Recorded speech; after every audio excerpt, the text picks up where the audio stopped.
Good afternoon, ladies and gentlemen. Thank you for taking the time out of your day to join us.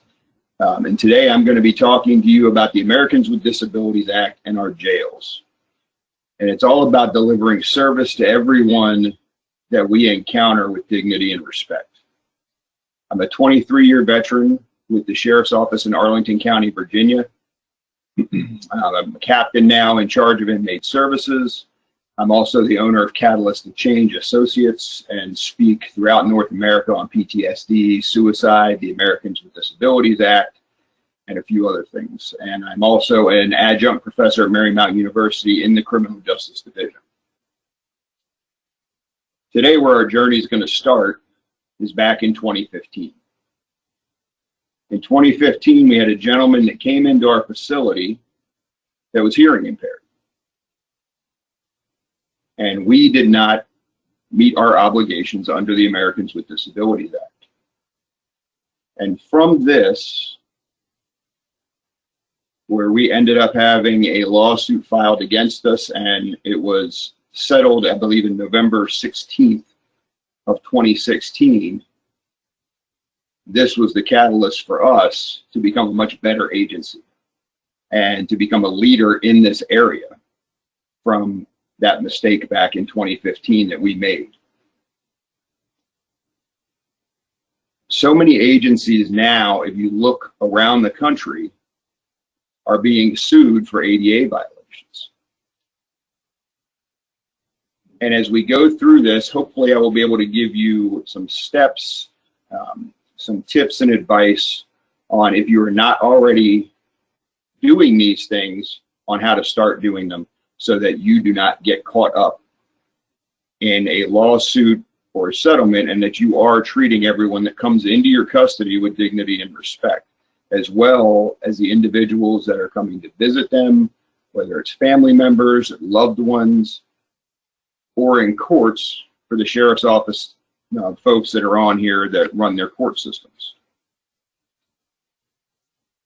The important thing to remember out of this is that ignorance to the ADA is not an excuse. It's our responsibility to understand the Americans with Disabilities Act. And in 2015, when I was assigned to begin working on this, I went from not knowing anything about it to now speaking on it. And I also didn't know that I was covered myself under the Americans with Disabilities Act. At the time that I was assigned to work on the training with the captain that was assigned as the ADA coordinator, I had just recently broken my neck and was also dealing with PTSD from being a first responder to the Pentagon on 9/11. And this opened my own eyes to things that I was going through. And as we go through this, I will talk about how sometimes we have events happen in our life that make us view things on a personal level, and that is when we can get fully involved in them. And that's what happened for me during this. So hopefully throughout this journey today, I'm able to provide you with some good information and get you on the right track if you're not already doing so. So if you can go to the next slide, please.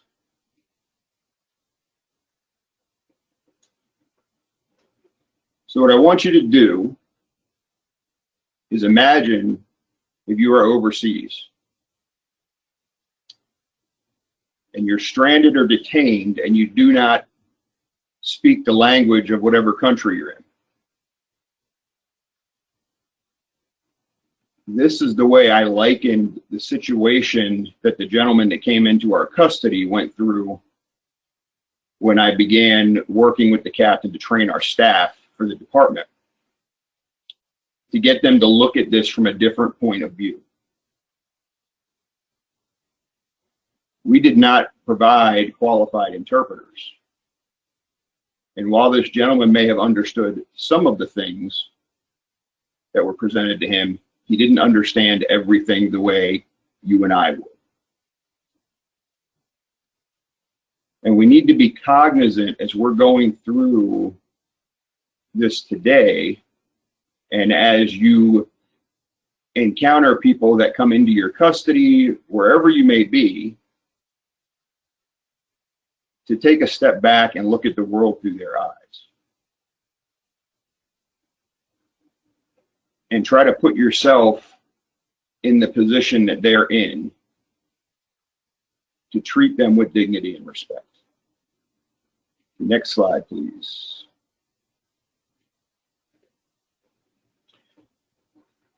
So today we're going to cover a few things. I'm going to do a brief overview of what the ADA is, about the position of an ADA coordinator if you do not already have one. How does this really impact our jails? The basic process from booking, when an individual first comes in, to when they are released. I will go more in detail about our journey as an agency through our settlement lawsuit, the interactions with the Department of Justice, and our understanding and training our staff on the Americans with Disabilities Act. Where do you begin with this? And as I said a few seconds ago, my goal is for you to walk away with a plan of action as you move forward. Next slide. So the Americans with Disabilities Act was signed in July 26 of 1990 by George H.W. Bush. And it's a civil rights law. The ADA Amendments Act of 2008 broadened that to restore the intent of the original ADA, where prior to there had been a lot of interpretations of it that the writers did not see as correct.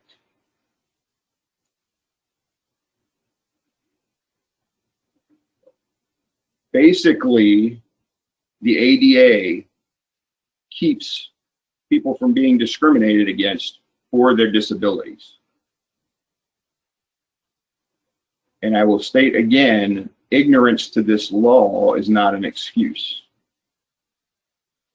You have to be aware of all of its intricacies and how this impacts your agencies as someone coming in with a disability, as well as your staff, because this will cover both.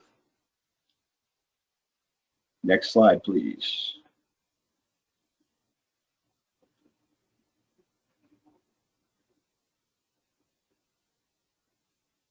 The first questions that you should ask anybody, whether you notice a disability, they tell you that they have a disability, or they ask for assistance, is how can I help you? That is what starts the conversation. David Fram from the National Employment Law Institute, when he speaks on the ADA, he says this line many, many times throughout his presentations. How can I help you? You should not have a request made to you that is immediately turned down. And you should not just not listen. Just as I had said about imagine yourself being overseas. If someone is asking you for assistance, listen. There may be times where you cannot help with that situation, but it's imperative that you do everything you can to make the effort, and when it is possible to do so, to assist them. And I would argue that 9 times out of 10, you're going to be able to assist them. It's going to be at little to no cost to you or your agency. And it is going to make the atmosphere much better. Next slide, please.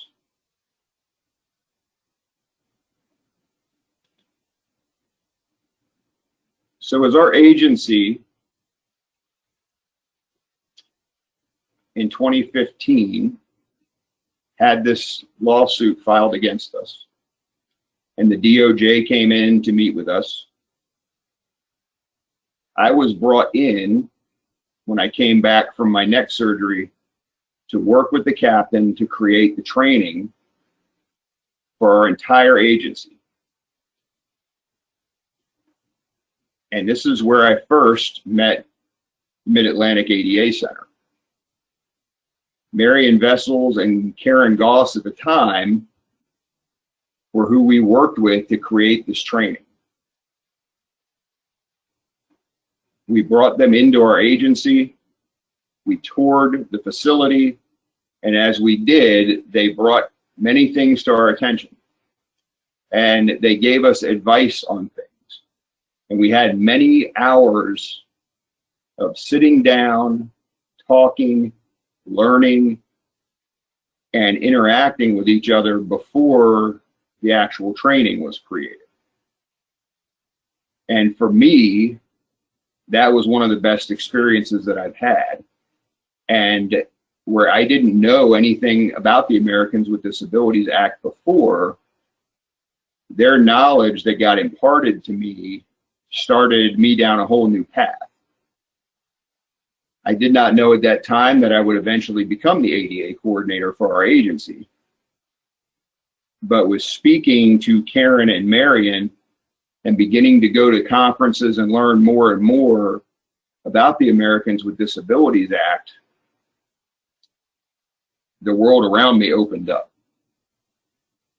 And I began to look at things from a different point of view than I had previously.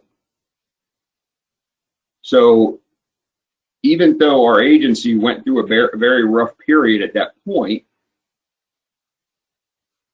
as we began training our staff, the sheriff attended each and every training session. And she told the staff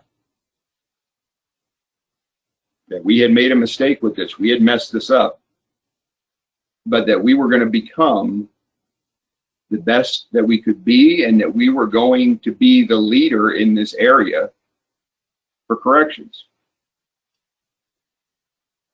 And the first conference that I attended,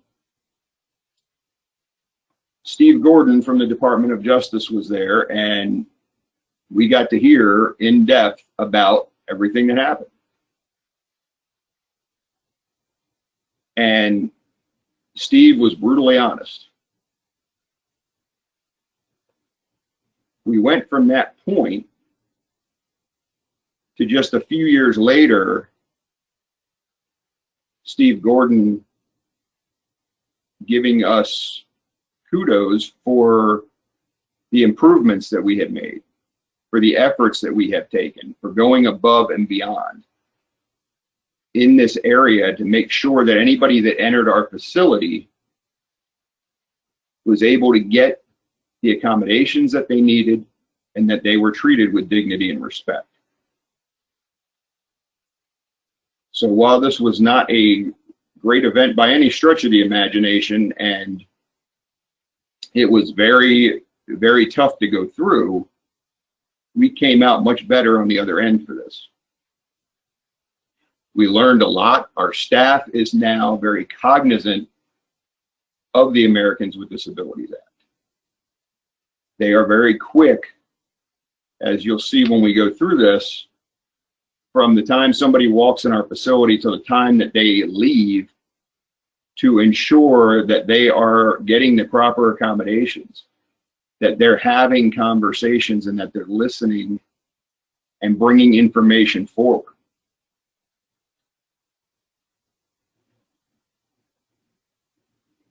And as I said, the individual came into our jail with a hearing impairment, and we did not provide a qualified interpreter.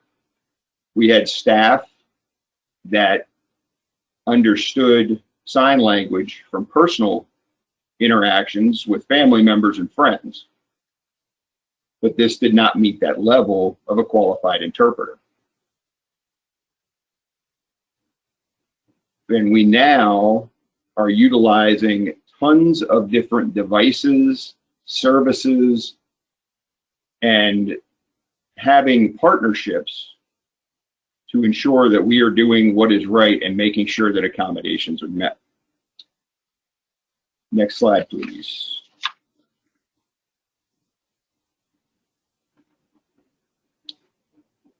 So the toughest part of training our staff was creating a paradigm shift and getting them to look at this from a different point of view. And I was at a conference and somebody had this slide up. And they said, is a person disabled or differently able? And that made me look at things differently. Because somebody that is disabled can do all the same things that we can do. They just have a different way of doing it.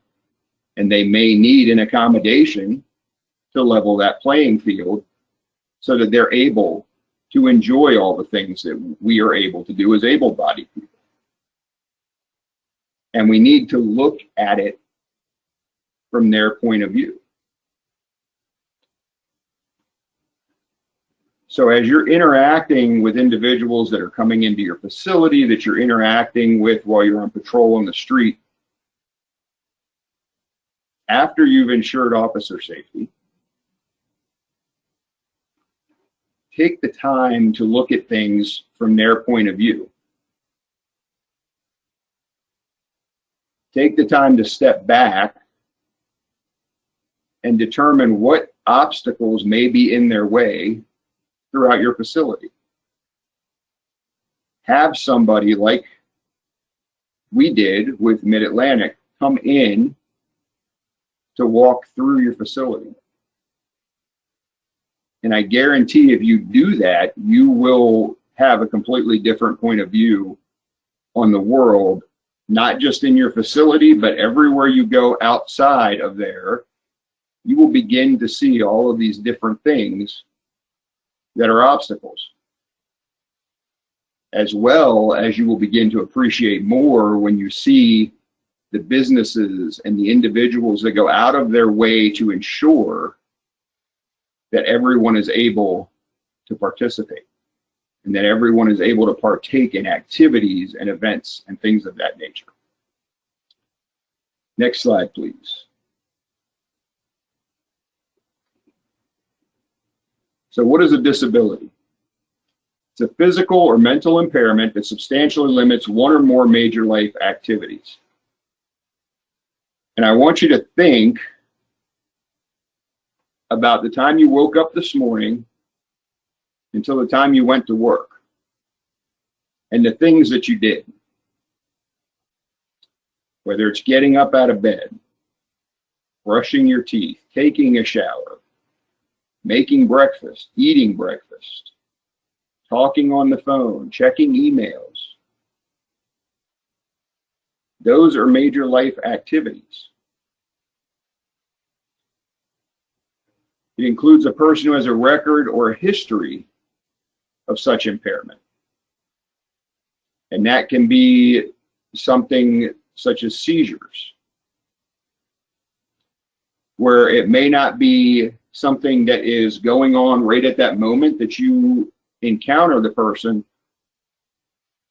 but they have a history of this. They've had these events happen in the past, and we need to be prepared for them.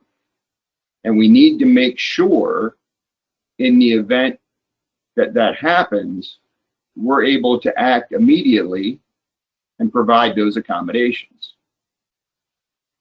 And it's also a person that is perceived to have a disability. So while I myself may not have a disability, if somebody perceives me, whether it's because I'm limping or whatever the case may be, they are also protected under the ADA if they are discriminated against because of that. Next slide, please.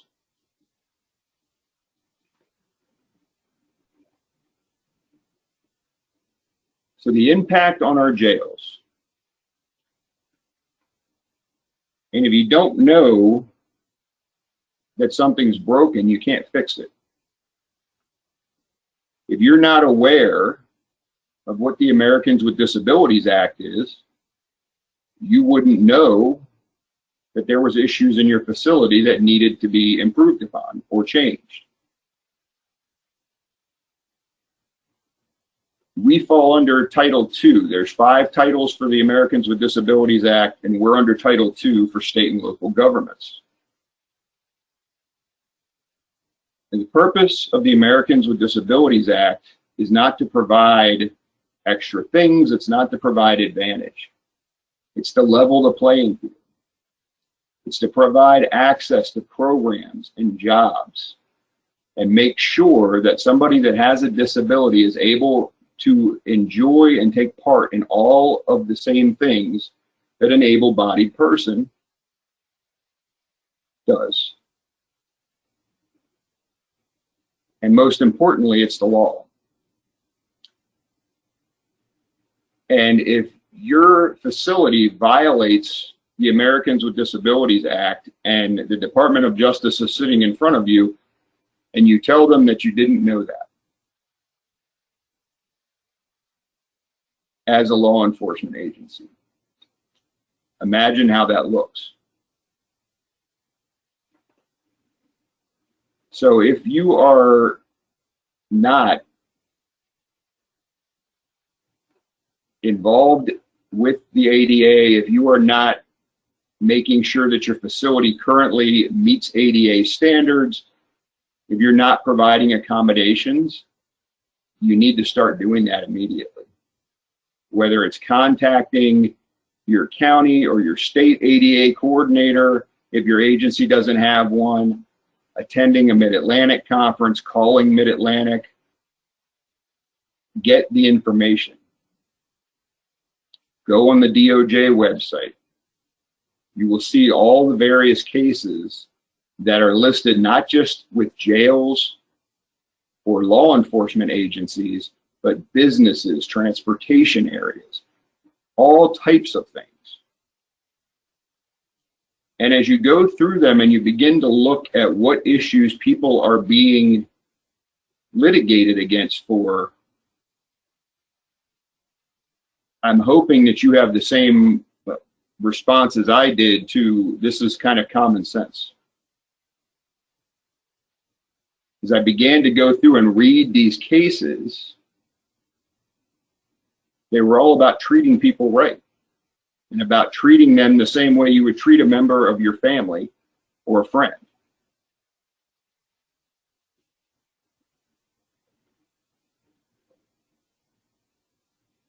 When you look at your facility, I want you to look at it through the eyes of somebody that may utilize a wheelchair or an assistive device such as a cane or a walker. Are there areas where they may not be able to get around? Your shower facilities, are there lips on the floor that are an inch or two up in the air that they are not going to be able to get into?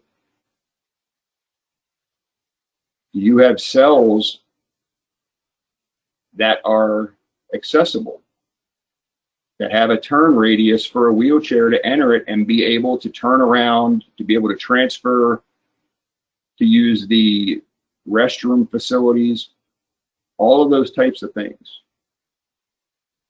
Do you provide access to programs? Do you have hearing impaired individuals in your facility, and are you providing qualified interpreters? Do you have a language line? Are you utilizing iPads with a translator service? And if you're not, there is an abundance of resources out there. And I will probably say this about 20 more times throughout this, but reach out to Mid-Atlantic. If you call them, if they cannot help you, they will direct you to somebody that can. They're a great resource to utilize with any questions that you might have. Next slide, please. So one of the biggest questions that always comes up when discussing the Americans with Disabilities Act is service animals in your jail, your prison, your detention center.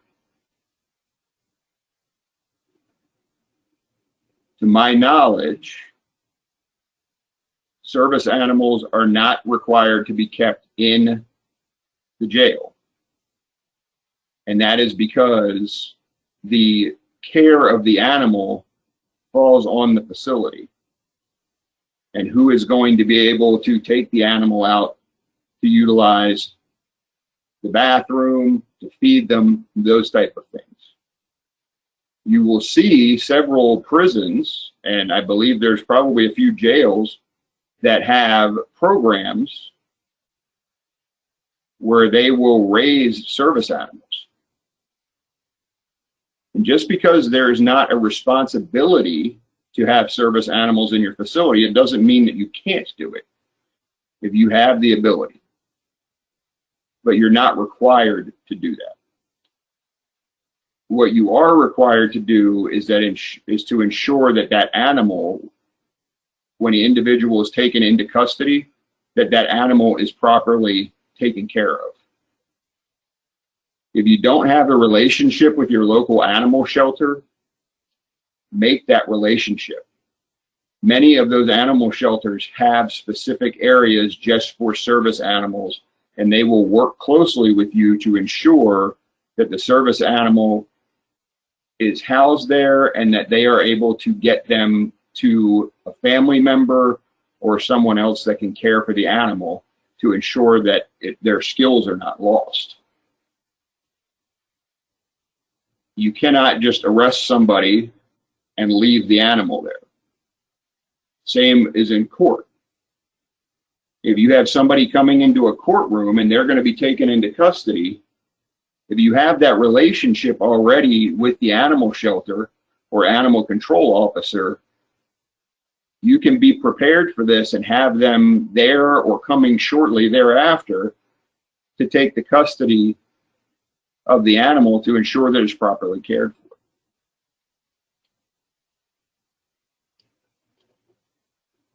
So there are two questions that you can ask, and this goes into the one area of the jail where service animals are required to be allowed, and that's when you're doing visiting. So in our facility, if we have somebody come in to visit, they are allowed to bring a service animal with them. You're not allowed to ask for documentation. You can only ask, is the service animal required because of a disability? And what work or task is the animal trained to do? That's it. Now, for service animals, they are, majority of the time, they're dogs. You can utilize miniature horses as well. Where the confusion comes in is with emotional support animals. Because any animal could be an emotional support animal, but they're not recognized as a service animal. You're not required to allow an emotional support animal in, but we have done that. And if you have somebody that is very irate or that is very distraught, and you can tell that that emotional support animal assists them and the emotional support animal is not acting out and is well behaved, you can allow them into your courthouse or into the visiting area. This again goes back to, much like the animal shelter conversation, it's talking to your judges in the courthouse to have that relationship already built up. We've done this several times where we have had animals that are not service animals, but we'd allow people to bring them in, and it has helped the situation greatly. We've also had other times where people have attempted to bring in animals that they said were service animals, but were barking at people, growling at people, and that type of thing. And in that case, we're not going to allow them.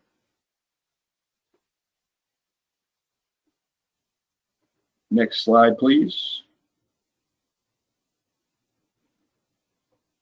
Hi, we are now on slide 20. Okay. So, moving along. So we'll look at booking and processing, which is the first step for somebody coming into the facility. That is also going to be the most important part of the process. And that's where most of the time you're going to generate the needs of that person. And in our case, we generate an accommodations form. So as we're going through our interview questions, as we're observing, as we're listening, and we're making notes, we may see somebody comes in with a cane. Our department generates an accommodation sheet, which says that the person has been identified as having a disability and they will need the following. And it could be anything from a cane to a wheelchair to assistive reading device, additional mattresses, additional pillows, all types of things. This form is generated so that it can follow that individual wherever they may be housed in the facility, and it allows the staff to see what needs to be followed. We also have an alert that goes into their booking screen that allows staff to see that they have an ADA accommodation, and they can refer to the notebooks that are on their posts. The important part of the conversations when you're in booking, as you're listening to people, is if somebody says, I need A because of B, or I need a wheelchair, or I need a cane, or I need an extra pillow because I have a neck injury. That starts your time in this process. And at that point, whether it is a staff member notifying medical, whether they're notifying a supervisor, that process begins. In our facility, they come into booking, they're then processed, and before they are housed, they have a medical assessment as well. That's the second place where these accommodations can be determined that they are needed. You may also have somebody that comes in that's under the influence of something, and they may not be able to ask for something at that moment. Just because this is where most of those accommodations happen does not mean it's the only place that they can happen. An individual in your custody can ask for accommodations at any point when they are there. And at that point when they ask you, that starts your process. If you violate the ADA and the Department of Justice comes in, they're going to go back and look at when all of this started. Part of the training that you need to do, that we did, was making staff aware that this is not just on them to make these decisions. They're told to push it up their chain of command. Now, if it's something obvious, somebody comes in a wheelchair, they're going to need that. They would let their supervisor know the accommodations sheet would be generated. But if they have any questions whatsoever, if something is not clear to them, we advise them to push that up the chain of command. Because it may be something where somebody has a learning disability. And it's not just as simple as writing out an accommodation. We're going to partner with other agencies. And for us, it's our mental health staff, our inmate service counselors, outside agencies. We're going to partner with them to make sure we're providing exactly what is needed. And sometimes it's easy to make those accommodation sheets up, and other times it is very difficult. So it's not something that one person should feel is on them to make that decision, because you don't want to make the wrong decision in this case. You also need to have the conversations and listen, because the individual is going to tell you what they utilize, what they need, and what works for them versus what doesn't. Because just because one accommodation works for one person doesn't mean it works for everybody. Every individual is different, and we can't just have a cookie cutter scheme of doing this. It needs to be based on each person that walks into the facility. Next slide, please.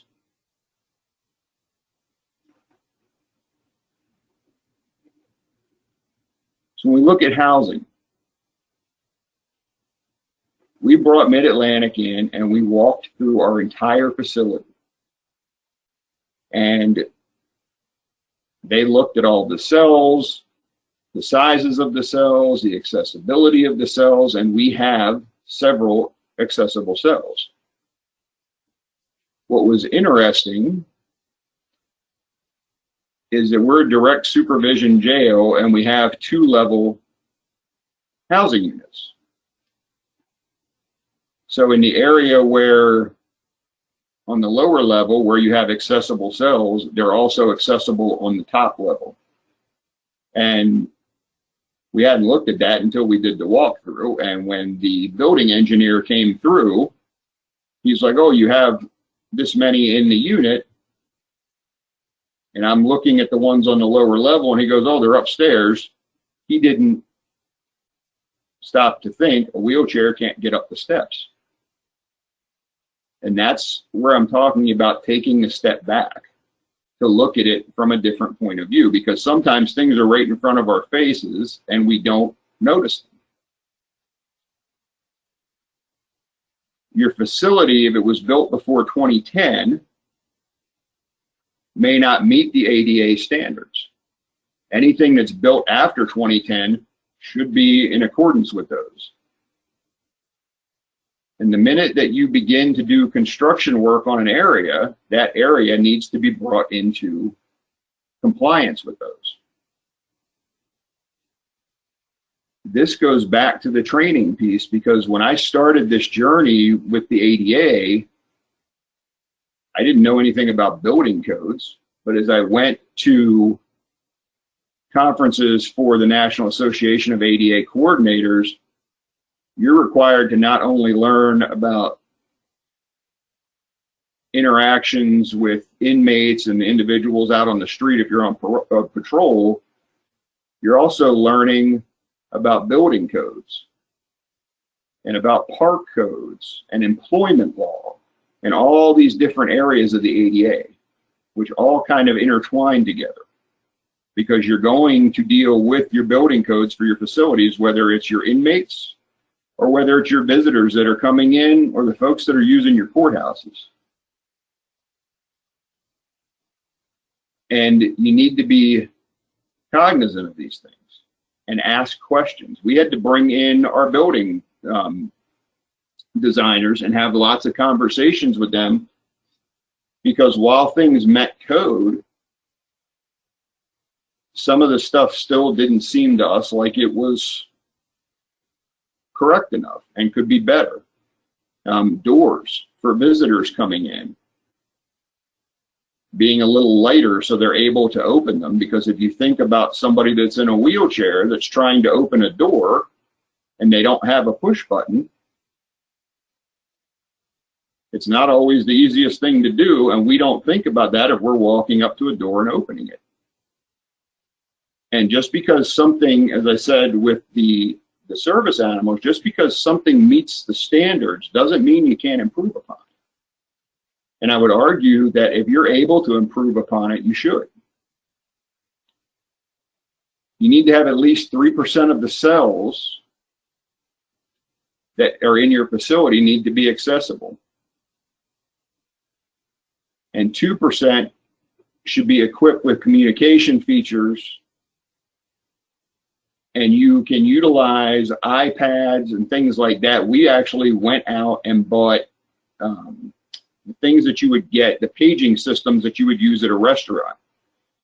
Because initially when we talked to Virginia DOC, they had a device that they used in their prisons that is an alarm clock. It's got a light on it, a bed shaker, and we started using those. The problem was when we switched over to wireless phones, if the deputy hit the button to alert the pager or the clock that was in the cell, it rang the cellular phone in the next unit. So when you're testing devices, you need to look at issues like that. Bring the device in and test them in different areas of your facility, because they may not reach that farthest corner, or they may interact with another device in your facility. And if you don't catch that prior to implementing that everywhere, it can be a very expensive mistake.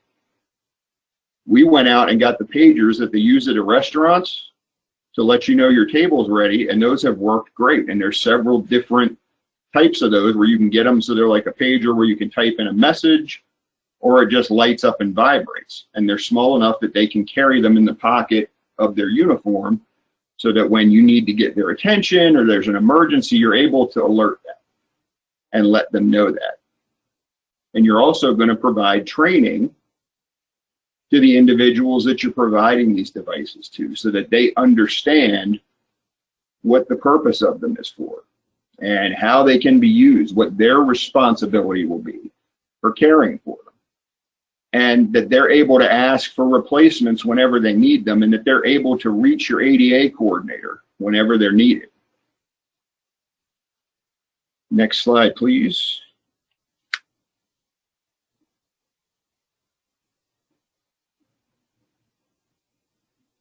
When you're looking at housing,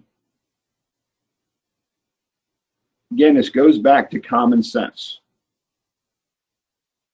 If you're taking someone up to put them in a cell and they're in a wheelchair and the wheelchair doesn't fit through the door, you can't put them in that cell.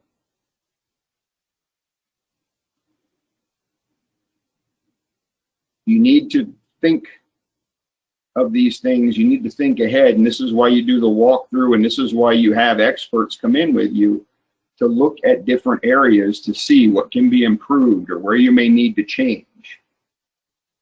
You need to have staff awareness. And this goes back to training again. The staff need to understand the importance of the ADA.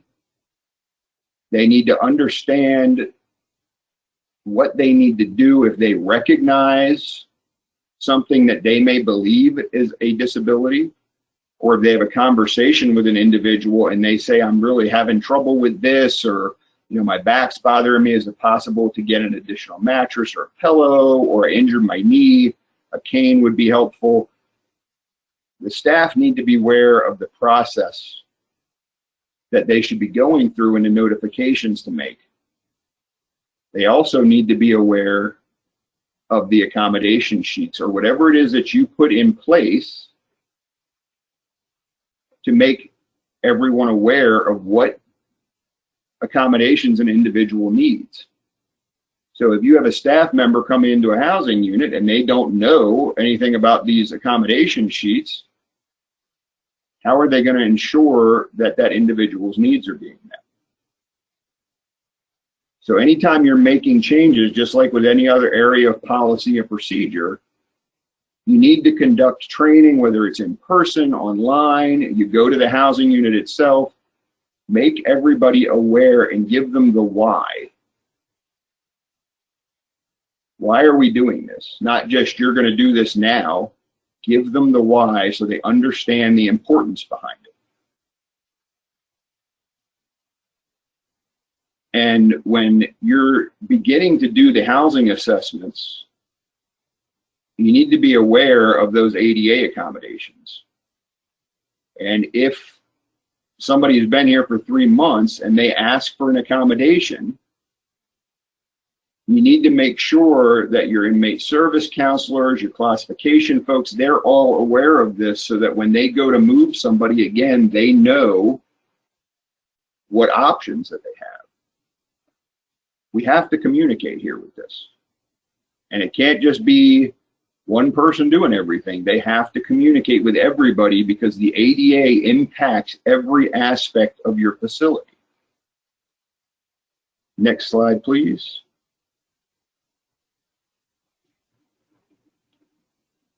So programs and jobs. If somebody meets the basic requirements for a program or a job in your facility, they have to be considered for that program or that job.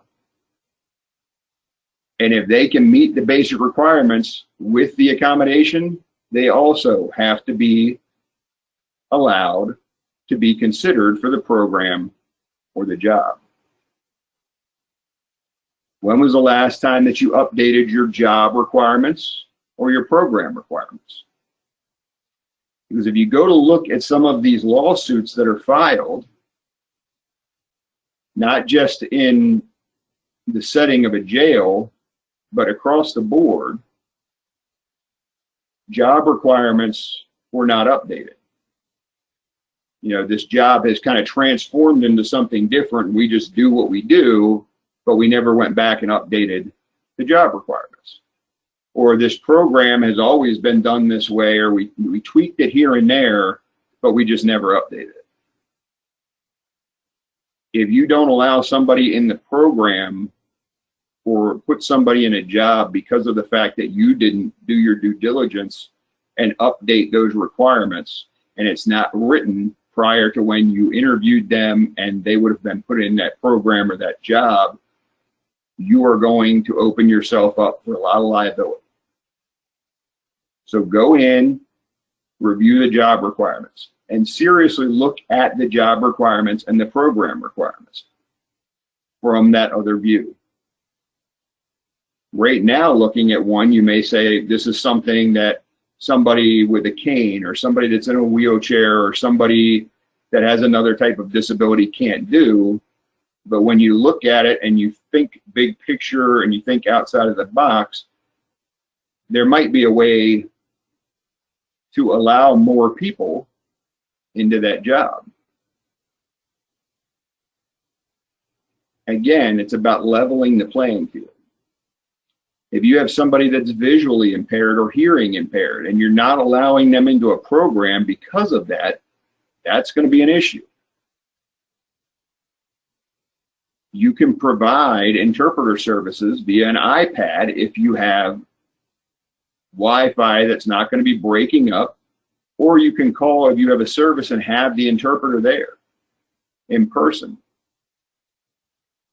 so that you're allowing that individual to be able to go through the same programs and have the same benefit. And as we go through this, you may be sitting there thinking, man, he's telling me to change all this stuff. It's a lot in the beginning, but in the end, you're creating a much better environment. And I cannot tell you the number of people that have come into our facility just from when I was the ADA coordinator and I was doing weekly rounds and meeting with everybody. They were like, man, we didn't get this at this facility. We didn't have this here. We didn't even know we could ask for this. You're going to have a much better experience with the individuals that are coming into your custody. You're providing them with the opportunity to gain skills and knowledge to leave your facility and be more productive in society and have opportunities they wouldn't have otherwise. And it only looks better for your agency that you are going out of your way to ensure that everybody is on the same playing field.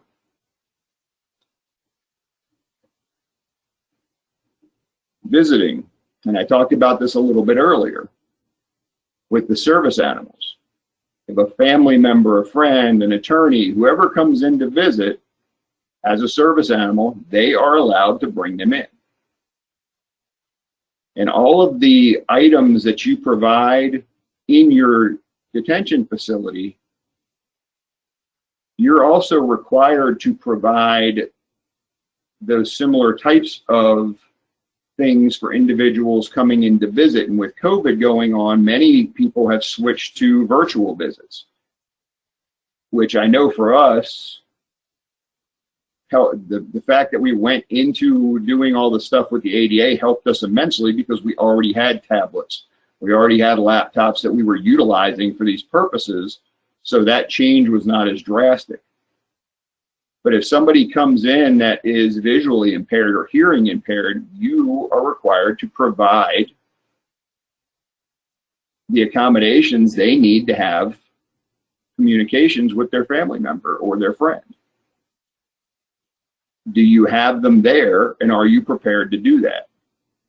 And if not, I direct you to Mid-Atlantic. Get those resources. There's agencies out there that want to help you. There's agencies out there that will come in and do training for you on hearing impairments and visual impairments, and they will show you all of these amazing devices that you can utilize to aid the individuals that are coming into your, not only your detention center, but your courthouse, and they will assist with your patrol officers as well.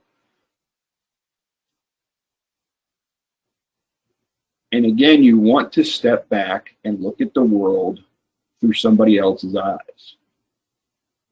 Oftentimes, until something impacts us personally, we don't dive into it.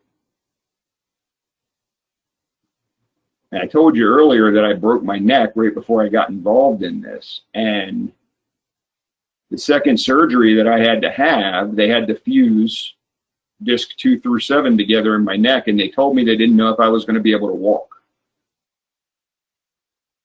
Now you take me, who was wrestling and fighting and running and doing all this stuff beforehand, to now being told you're going to have surgery on this day and we don't know if you're going to be able to walk. Talk about having your eyes opened and having to look at the world from a different point of view and realizing how much I took for granted the everyday things that I did. Earlier, when I asked you to think about the things that you did from the time that you woke up this morning until the time you went to work. Imagine if you couldn't do those things. How would you get through the day? Because for me, just like that, my world could have changed, and I didn't know. And that played a huge role in me diving so deeply into this, because I was able at that point to begin to somewhat look at the world from a different point of view and have a such better appreciation for the individuals that I would meet as I began that journey with the ADA. And as you walk through your facilities, when you're out on patrol, when you're in your courthouse, just begin to look around at things that might impede somebody from doing something. And when you see them, start bringing people in to look at them. How can we fix them? What can we do with this? Start looking at the different devices and aids that you can use to help along people's journey that you're going to be interacting with. Next slide, please.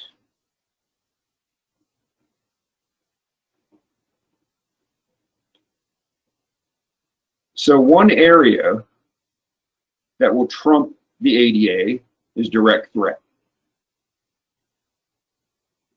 And when we began training our staff, I cannot tell you how many times when we told them somebody needs to be given a cane, they were like, oh, we could get hit with the cane. We could get hit with this. We could get hit with that. They were very quick to assume just because somebody was an inmate that had a cane, that they were going to use it against them. And that comes from our training. Now, how many times has that happened? I can think of maybe one. Maybe one. And even in the one time that that happens, you can't then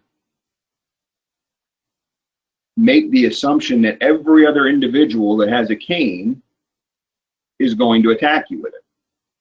This is an individualized process.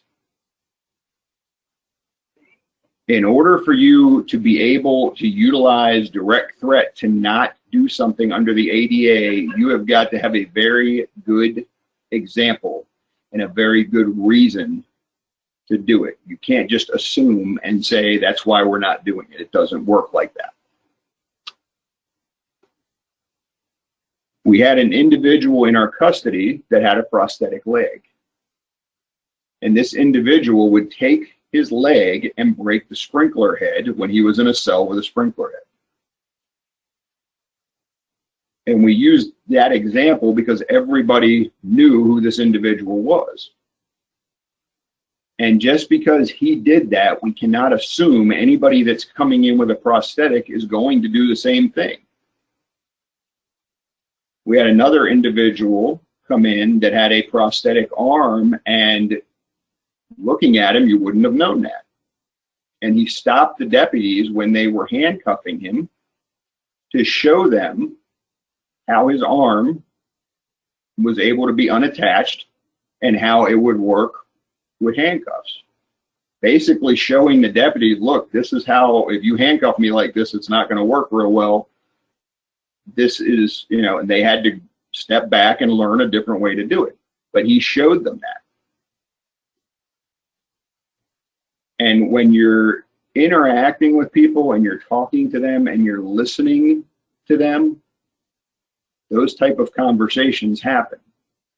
When you're trying to help people, even the toughest person, when you're trying to help them, when they're coming into your facility, they're going to start to look at you a different way. So make sure as you go through this process that you are not making assumptions. One, that one size fits all, that one device works for everybody with that disability. And two, that just because somebody has a certain device that they're going to use it as a weapon. Be open-minded. Keep officer safety at the forefront. Nobody's telling you to not utilize officer safety and have that be the first and foremost thing. But you still have to provide the accommodations. When somebody shows you that they are going to use it against you, then you can take it. You have to be able to articulate why. And if it is something like somebody takes a wheelchair and is slamming it against the door and you take the wheelchair, you have to provide them something to be able to get around, whether it's you have the wheelchair outside of the cell and when they need to be transported, you go in and get them and assist with that, or whether you provide them a walker, whatever medically they're able to utilize. But you can't just go, they're threatening me with this, I'm taking it, and they can't give them anything. You need to think, again, outside the box and be prepared for these type of situations so that when they happen, you're not scrambling trying to figure them out. And this is where communicating with all these different groups comes into play. And doing some research and talking to Mid-Atlantic, you're going to start getting ideas on how to best handle these things. Next slide.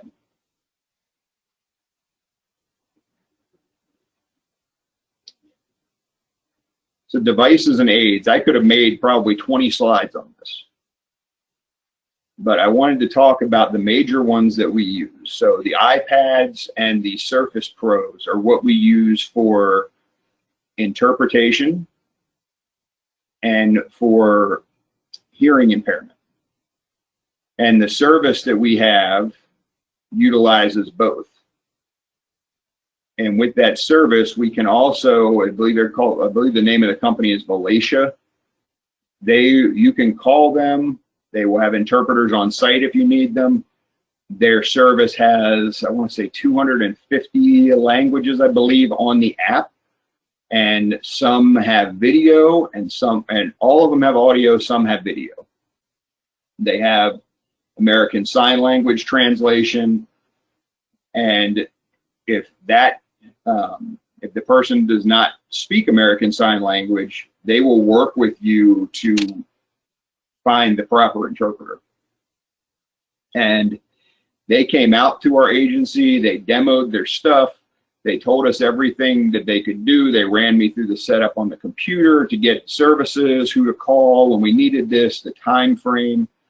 And they even had, and if I get the name wrong, Caleb, correct me, a tactile interpreter where the person is both hearing and vision impaired, and they utilize signing on the palm of the hand, if I am correct, which is very hard to find those interpreters. They have some on staff, and it takes a little bit longer to get them on site if needed, but they have them. And those are the kind of things to ask about. We utilize video relay service, so we have that downstairs in booking. We have a hardwired computer down there that we use for that. We also have it on the tablets. The Ubi Duo, where you can type messages. It looks almost like one of the old battleship games for you that are as old as me. It looks like an old battleship game, and you type messages back and forth to each other, and it has the ability to save those messages as well and print them out. The visual alert pagers, which are the same things you would see at a restaurant. We've had a couple different variations of those. Those have been great. They've worked very well.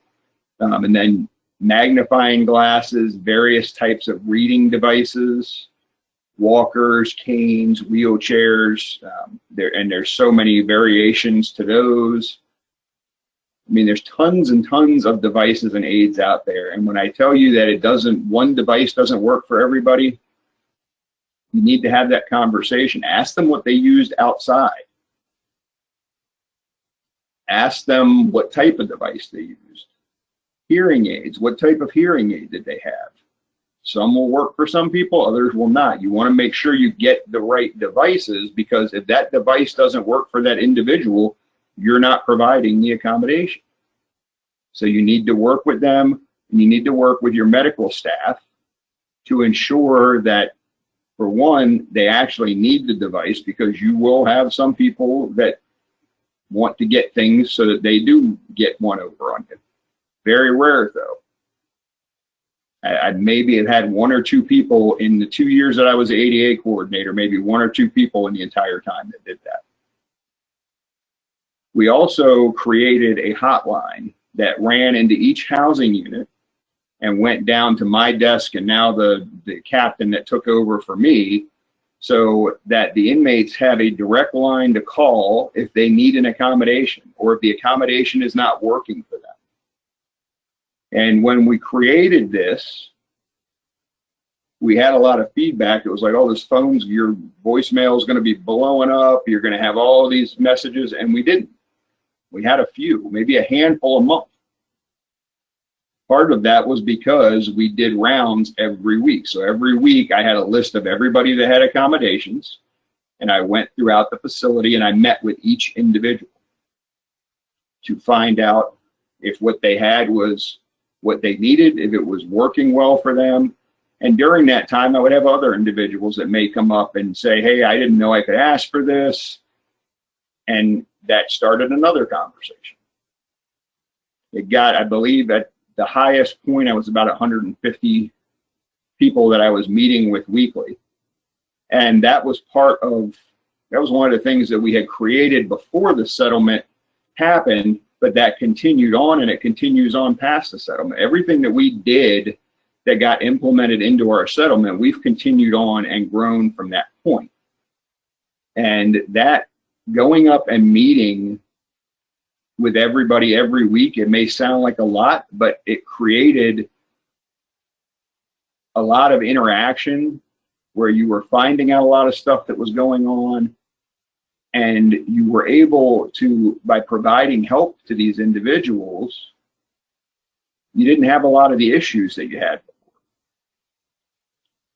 And people would come to you and tell you, hey, I'm struggling with this that had nothing to do with the ADA stuff.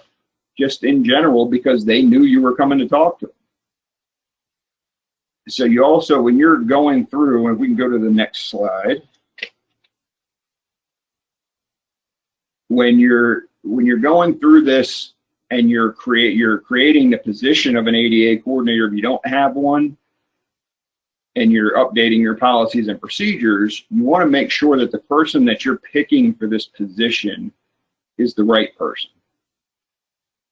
It needs to be somebody that communicates very well, somebody that has compassion and empathy, and somebody that is going to go the extra mile to make sure that things are being addressed. They're also going to be looking out for the agency to prevent any liability from happening. So they're not just interacting with the individuals that have ADA accommodations. They're spending their day looking for anything that may possibly become a liability for the agency. And when they find it, they're addressing it. So you need to make sure that you are getting the right person for that job. When you're creating all of this, your policies and procedures are going to be changed somewhat. And you have to, again, look at outside the box, the big picture of it.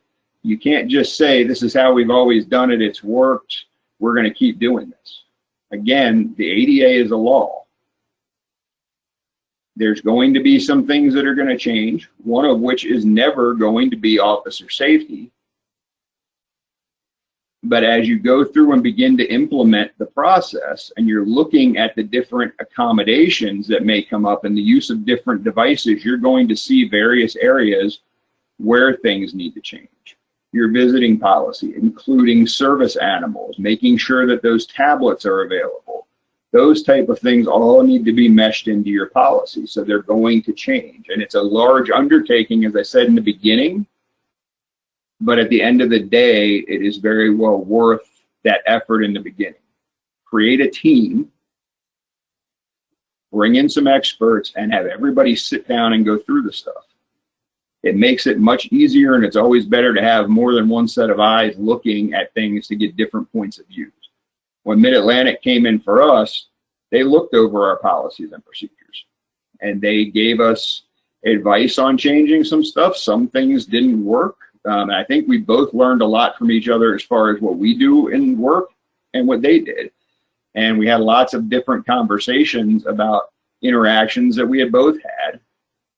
And we ended up learning a lot from each other. You can also call other agencies.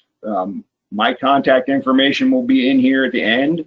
Reach out to me and I will get you copies of what we have to ensure that myself, our ADA coordinator that's currently there, Captain Lindsay, will be more than happy to talk to you and help you out in any way that we possibly can, because there's no sense in rewriting everything if somebody else has already done.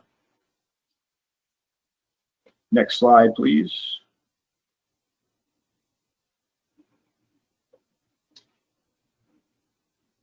And when we look at this entire process, as I said earlier, you have to create a paradigm shift. When we go through the academy and we're trained, we're not, when I went through 23 years ago, I heard nothing about this. Now they're discussing it, but we had to take an entire agency and change their thought process about what they had done for years and years. And it has to come from the top. Having the sheriff there at each and every roll call, explaining the importance of this and why we were doing what we were doing, made our job as trainers so much easier. If we're coming in to train and your sheriff or your chief is going, we're not buying into this, why is anybody going to change? You have to lead by example. That was another benefit of doing those rounds every week. all the staff saw me when I was doing those rounds, and the captain before me and the captain now. And we don't just do them at a certain time. You would come in at nights, on the weekends. Everybody saw you. Everybody saw your interactions and saw what you were doing and why you were doing it. And oftentimes I would talk to them after I was done to explain why I was doing something, because I was still getting looks like, why are you doing this? But I would explain it to them, and I would try to give them examples that they could relate to outside of work. I got to meet John Wadash, who wrote the ADA years and years ago when I first started going through training for NADAC, and listening to him go through the history of the ADA and how he came to write the ADA and how he worked with legislatures that he knew had disabilities or had family or friends that had disabilities, because he knew he was going to need a lot of support to get this through, and he knew that they understood why he was doing what he was doing. And when he explained, when he went through the history, first off, that gave me a whole new perspective on the ADA. And the more that I got, anytime I get to see him, anytime I'm in a conference with him, I try to bend his ear as much as possible. Same as when I see Steve Gordon from the Department of Justice. Try to find those experts and try to get just a little bit of their knowledge from them. When the Mid-Atlantic Conference comes up in September and you guys come out there, sit down with the people that are leading the discussions and that are doing the presentations, and the folks like Caleb from Mid-Atlantic. Sit down and talk to them and get a better understanding of why we do what we do. Listen to the speakers and their journeys and the difficulties they had getting accommodations. Those are some of the most powerful presentations that you'll ever hear. And it will begin to make a paradigm shift, not only for you, but it will give you something to take back to your agency to assist you in making that shift for your staff. And it will also open your eyes to the world around you. And I guarantee when you walk into a restaurant and there's a lip at the door, or you go get on an airplane and you see somebody that has a wheelchair and the person gets to their seat and then they take their device. How are they getting to the bathroom? Someone with a cane just trying to get into a bathroom on a plane. I mean, I'm 6'3" and 265 pounds. For me, trying to get in there is a struggle in itself. For somebody to try to get in there with an assistive device, we don't think about that. The next time you go walking on a path or a trail, think about how somebody with a disability has to encounter that path or trail. Is it accessible? When you see somebody parking in accessible spots in front of the store, you will have a new appreciation for that, because you will understand the difficulty of getting in and out of a vehicle. Just those little things from learning from other people's journeys will aid you as you begin to work on this. Next slide, please.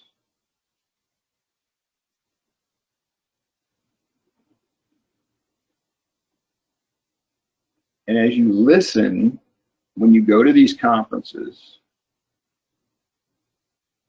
and you begin to hear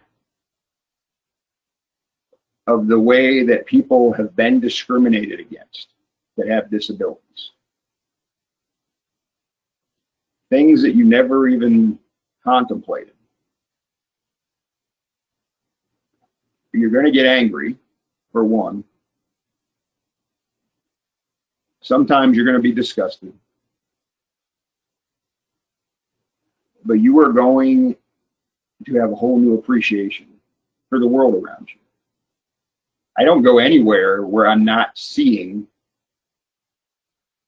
stuff that needs to be changed, or where I see something that has been changed and I will point it out to whoever I'm with, and they always look at me like I'm weird. But I remember the first time I went out, we had a leadership tour on a battlefield in Manassas, Virginia, and they had an accessible porta potty.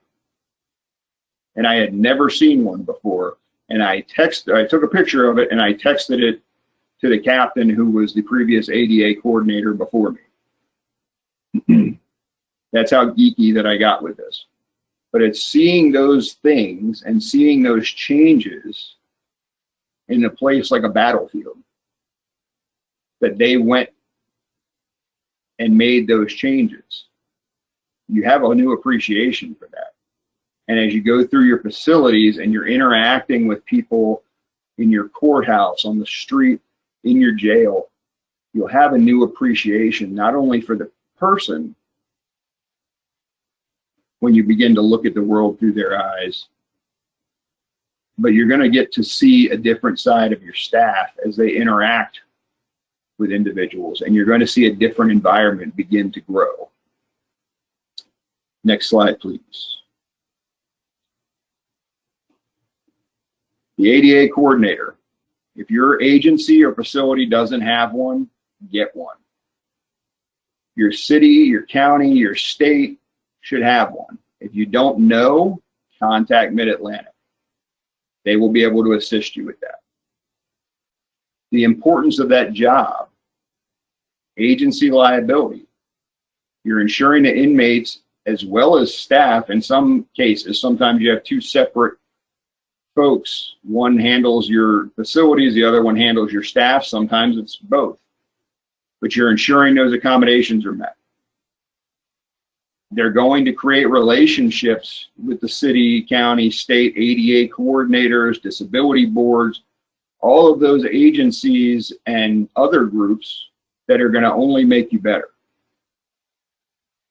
They take care of documentation, they review documentation, they ensure that everything is being kept the way that it should be. They have weekly meetings with each person that has accommodations to ensure that they're getting what they need, that the device is working for them, and that they don't need anything else. They maintain your devices, they order new ones, they're going to conferences to look at the newest technology and bring it to you to demonstrate it and look at the pluses and the minuses of it. And most importantly, they're going to train your staff. Not just that one-time training like we did. We do it yearly for all staff. Every time a new recruit class comes in, I would meet with them before they went to the academy for 4 hours and 4 hours when they came back. The new ADA coordinator does the same thing for each class. And then you do the yearly training. And while at the beginning it may not seem like a lot as you're starting to build up accommodations that are needed, there's a lot of work that goes into that position. That should be a standalone position if you're able to do it. All right, next slide, please.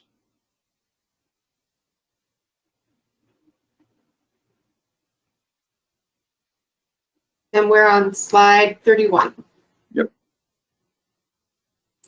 As I've said many times today, training is your key to success. Give your staff the understanding. Give them the why.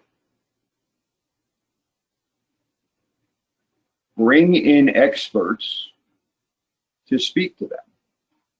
When you get new devices, train everybody, even the people that may not have anything to do with them. Train everybody on them so they have an understanding and they can see how these work and what you're doing. Understand that the ADA is fluid. What works for one will not work for another. And just when you think that you have seen the oddest or most in-depth accommodation that you have, a new one will come up. The person you put in that position has got to be good at solving problems, and they've got to be able to think outside the box, and they have to be able to look at things with a broad perspective, because you're going to need lots of different areas and sometimes lots of different relationships and partnerships to make this work. So the information that I have put through this PowerPoint is listed below. And again, I cannot stress enough how great Mid-Atlantic has been to my agency and myself going through this process. I am looking forward to September to being at the conference, and I'm bringing several staff members out with me, as well as our new ADA coordinator. And I'm looking forward to that. And if anybody has any questions, if you can go 2 more slides, that'll go down to contact information as well. And anybody, if you want to reach out to myself, I will be more than happy to provide you whatever you need as much as I can. And if not, I will direct you to somebody that can. The quickest way to contact me is the arlingtonva.us. That's my work email. And that way I can send you copies of, if you want accommodation sheets, if you'd like to see what our policy looks like, things like that. I am more than happy to help you out with that. And I will also direct you to our current ADA coordinator that would be able to assist with that as well.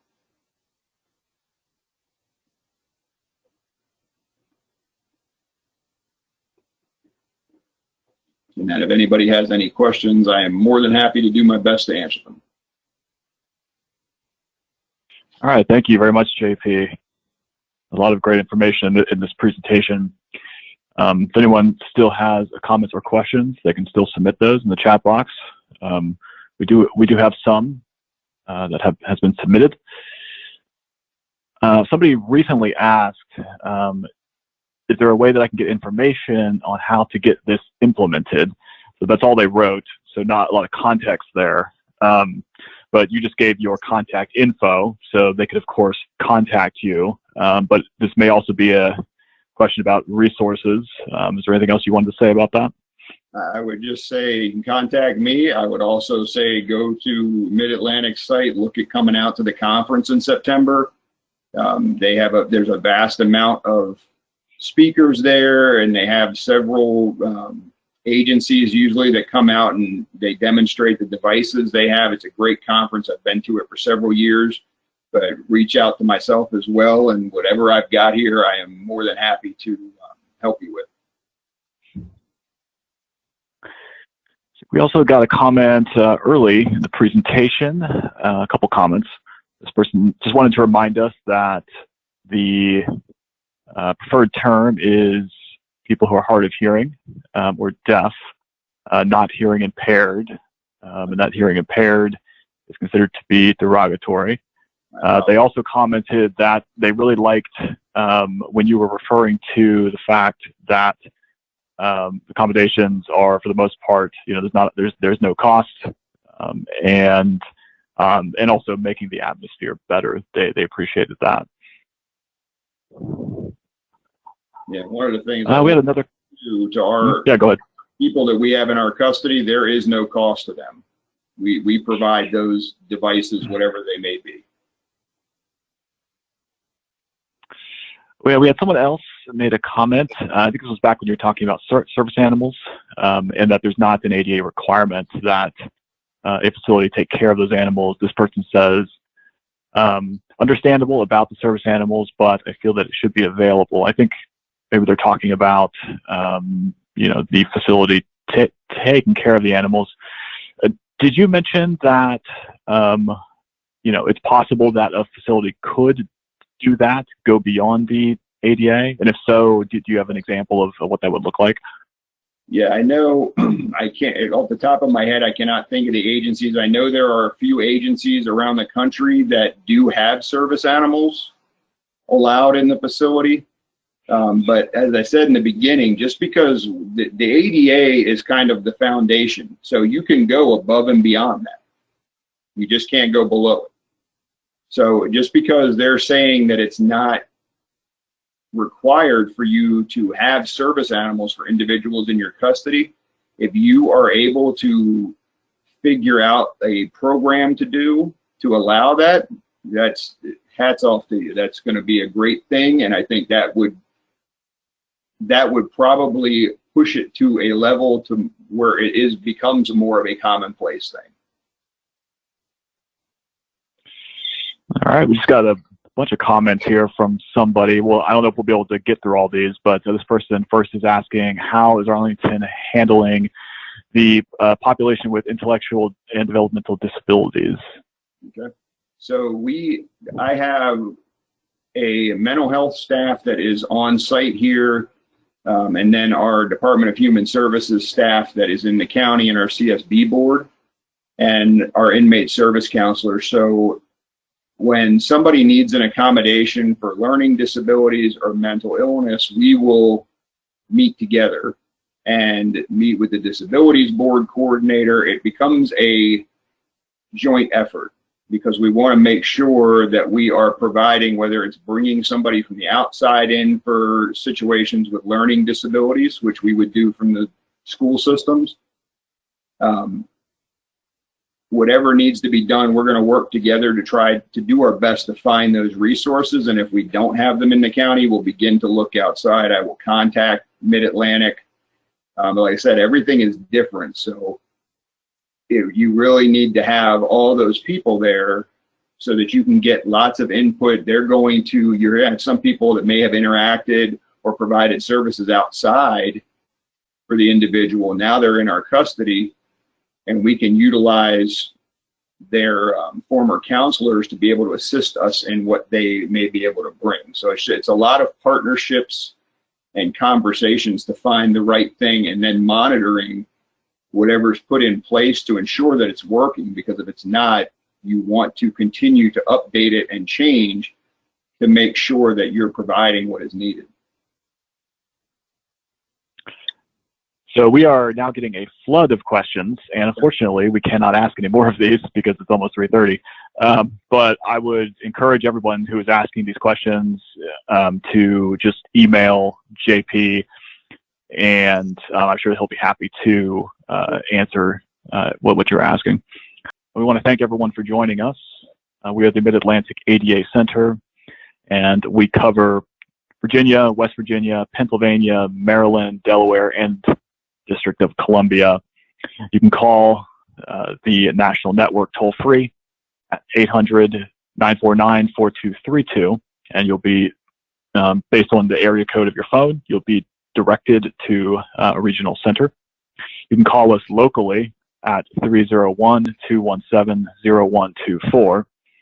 Our email is adainfo@transcend.org. And you can visit our website at adainfo.org. And with that, JP, I'd like to thank you for being with us, and thank you everyone for joining us. Really appreciate it. Thanks, Caleb, for your help.